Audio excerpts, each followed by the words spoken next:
Katarina Witt once said she could only leave her country if she won Olympic gold. Her dream wasn't just about medals.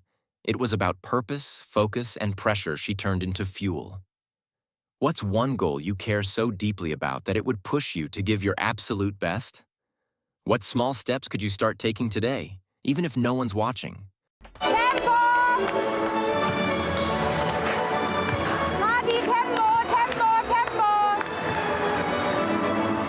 Frau Müller, she only works with the best, and whoever she chooses, she sees raw talent. And she sort of picked me, said, I think she can make it.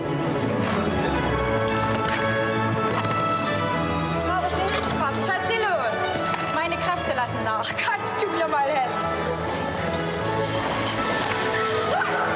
Oh, das ist ja eine ganz neue Figur.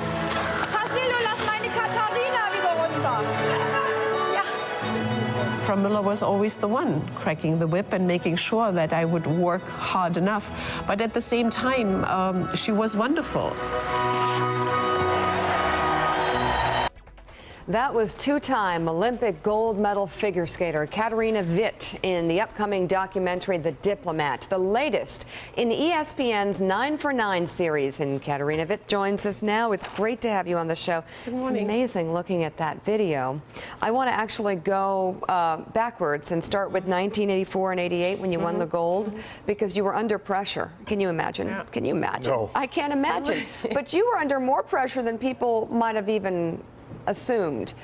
What was the difference between gold and silver for you? Well, the difference definitely is most of the time you say you lose gold and you don't say you win silver. Right. So definitely being on this level, you really want to go and win the gold. And it was really important for me, especially my second gold medal in Calgary, because it was really about, am I allowed to keep skating or should I stay in the country for the rest of my life? So you couldn't leave the country unless you won the gold medal. Yes, that was sort of a deal, yes.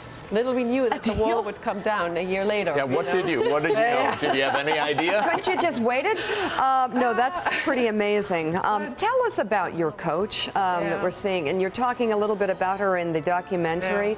What an incredible bond. Yeah, no, she discovered me when I was 9, and of course I was a little girl, and then she stayed with me for the rest of my career. And I think it's not easy to discover somebody who's a girl and then go through the time when you grow as a woman and everything what comes to become a woman. Yeah. And she was a tough woman, tough cookie, but I guess I was one of those who needed it. You know how I say she needs to crack the whip, but any athlete in this class, you ask, you know that, and a coach is so important, and a coach on your side who pushes you and keeps pushing you. You know, it's funny because there's so many questions to have for you, and the East German sporting culture has been often satirized in this country, you know, but what I wanted to sort of start with was what we talked about off camera.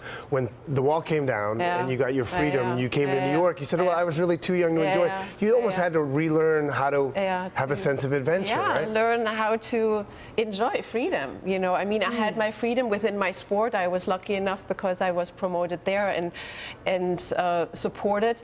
But because coming to New York here now, and I wasn't here for the last few years, and staying in my neighborhood where I lived, and I realized walking that places and then realizing that, yes, I was in the 90s, I was mid-20 and end of 20, but it took a few years to really learn how to enjoy your freedom, how to walk alone on the streets without having somebody watching you, or always. And you were watched. Somebody, and They had files on you, the secret police, and they followed your every move.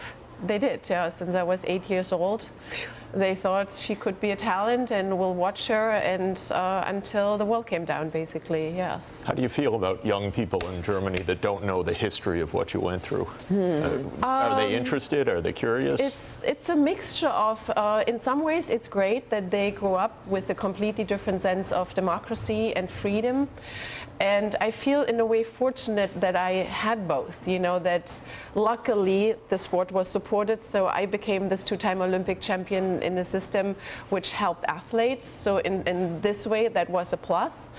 And now, of course, with all the changes and young people growing up in a different kind of country, it's great to see, but it's, on the other hand, nice to see when they ask questions, you know, and then you answer and they still don't understand and get it, what it was. Disconnect. It's hard to imagine. What, you had a Berlin Wall, what wall? A Chinese wall? I love it. The Diplomat, part of ESPN's 9 for 9 series, premieres tomorrow at 8 p.m. Eastern Time.